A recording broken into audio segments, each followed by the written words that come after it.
How's everybody doing today? Good, how are you, Coach? Good. Good on this 47th day of camp. I'm like Groundhog Day. I explained to a couple of my old linemen, I realized how old I am, what Groundhog Day, the movie was. They're like, what are you talking about Groundhog Day? So I had to teach Mike Brown a little about Groundhog Day. But it's been, camp has been, it's been a lot of ups and downs for us up front. And offensively, it's the past couple of practices have been really good, I think. And Coach Brown may have alluded to it that, we've been back and forth a good bit with the defense. We've hit some big balls. Hadn't ran the ball very well. They've been doing a good job up front. But I see us getting better at times and making mistakes at times and correcting them. And, I see improvement. Not as fast as I want it to be, but I see improvement. Coach Brown talked about shuffling up front, still looking for basically a fifth guy. Yeah. Confident. Barron, I had Chase at center at the beginning of camp.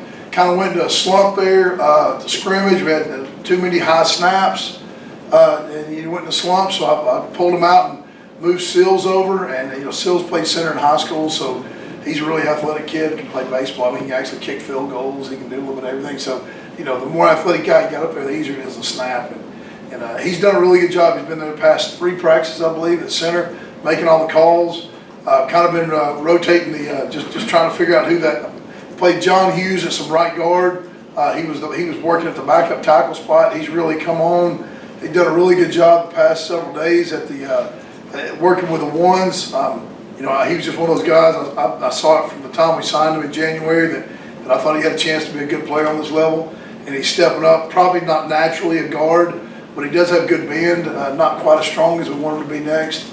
Probably the 2 guys that I would say have been the most consistent is Colton and Mike Brown. Both those 2 guys right on the left side. Mike has really come a long way. He's really doing a really good job and playing a good pad level, and he plays the game really hard.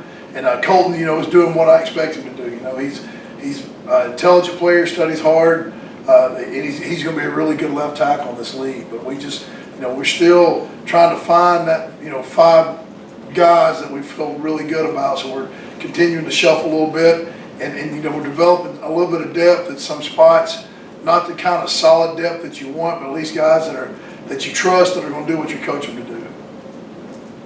What's your number, Coach, for how many linemen you need ready to go with? I'd like to have 8. I try to have 3 right side players, 3 left side players, and 2 centers.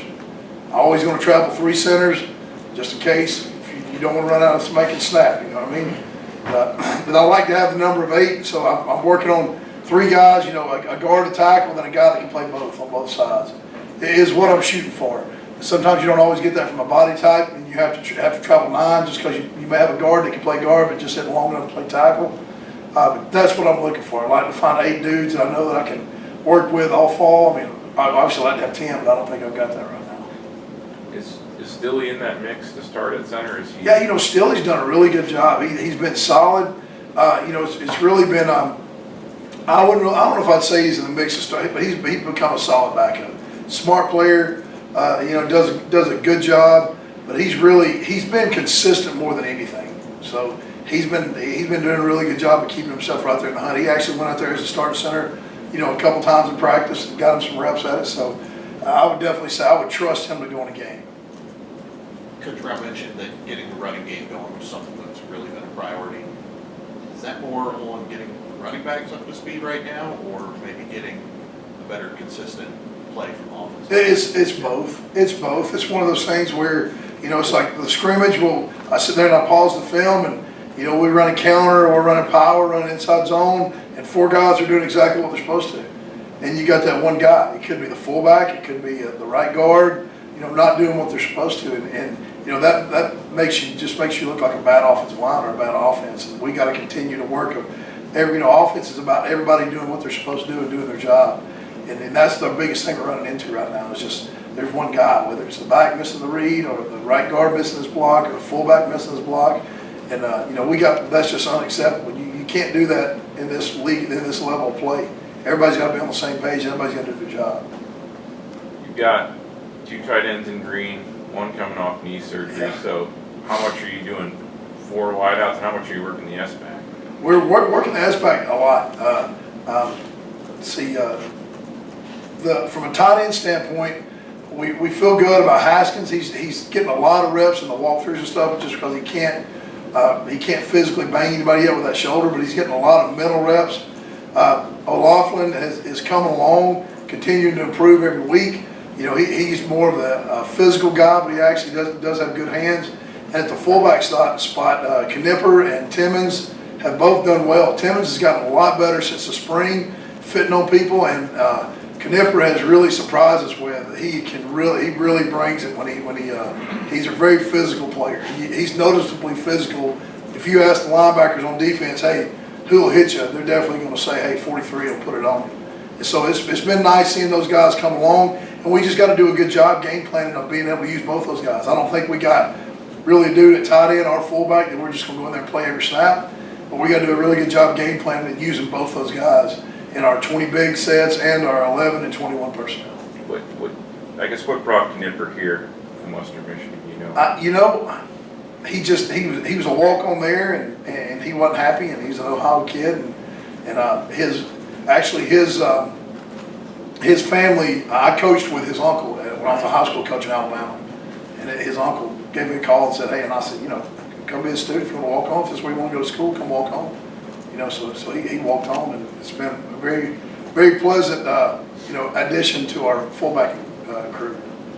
Hey, Matt, if you do stick with Josh at center, you said 3 on each side for 2 centers. Do you lose a right guard, a right side player there? Well, I do, but I've got to get, Barron's got to be one of those guys. Okay. He's been working, last year he was kind of the reserve guy at both guards, so he's comfortable with the guard spot. And he actually had his best practice today that he's had all fall working left guard. Mike Brown got banged up and he was out, so it was he and Committer running with the ones at the left guard spot, and he actually had probably one of his better practices at the left guard spot. So, maybe one of those things where he may be a better guard than he is a center. It's just sometimes with the O-line, and you try to teach all those positions where the fundamentals are the same. Whether it doesn't matter where you are, if you're covered, if you're uncovered, if you're back, whatever, it's the same technique, so you can shuffle them around a little bit. Maybe be a little while before you have the game plan, but when you do, you think about getting each of those fullbacks significant touches, a specific number, or hot hand, or The running backs? yeah, we got to get this guy 8. Yeah, this guy 6. we've been working a lot at getting those guys in different places, and who's good at out of the backfield, who's good at the wildcat, who's good at so we're as we go, we're game planning. We basically Coach Brown's big on day one. We were game planning. Day one we went against the defense that James Madison plays. Day two we went against so the whole camp. We've seen the defenses of the teams that we're going to play. We fit that into our schedule just so it's not a complete surprise when you go play something like that. From our aspect and our players' aspect, they got an idea of like, hey, they remember this is an odd front team, this is an even front team, that kind of stuff. Have you figured out who's good in the Wildcat?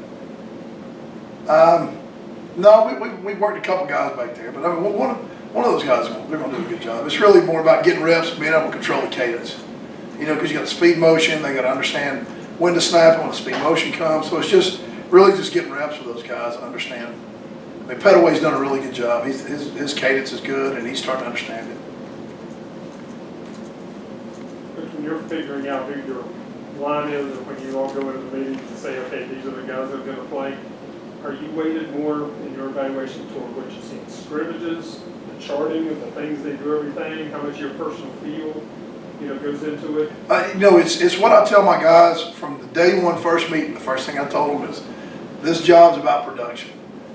Can you do your job? Now, you may cross your feet over, you may be high, but if you get your job done and you produce, then that's what it's about. So it's more about, hey, how do you do in the scrimmages? Are you producing? Are you making your blocks? Are you doing what you're supposed to do? If you go out there and you do great technique, but you let the guy cross your face every time you make the tackle, that doesn't matter. So it's more about a guy producing when it's game time, when the lights are on and there are people in the stands. So that's what I put a lot of weight on is guys like that, being able to produce when it comes to time to get the first down or whatever needs to be done. Thanks, Coach. Matt, Sean had said in the spring that there have been times, I'm sure, where you got your second quarterback on the field just for different situations and haven't ready or there was a spot for him. Does that become part of the preamble now, or is that just a thing that you do no matter what? No, that's more of like seeing if those guys are ready, if they're ready with their packages.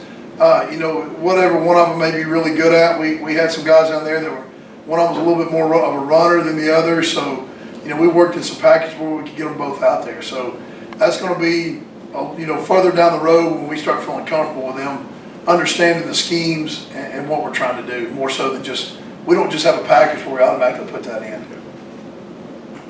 Okay, thanks, Coach.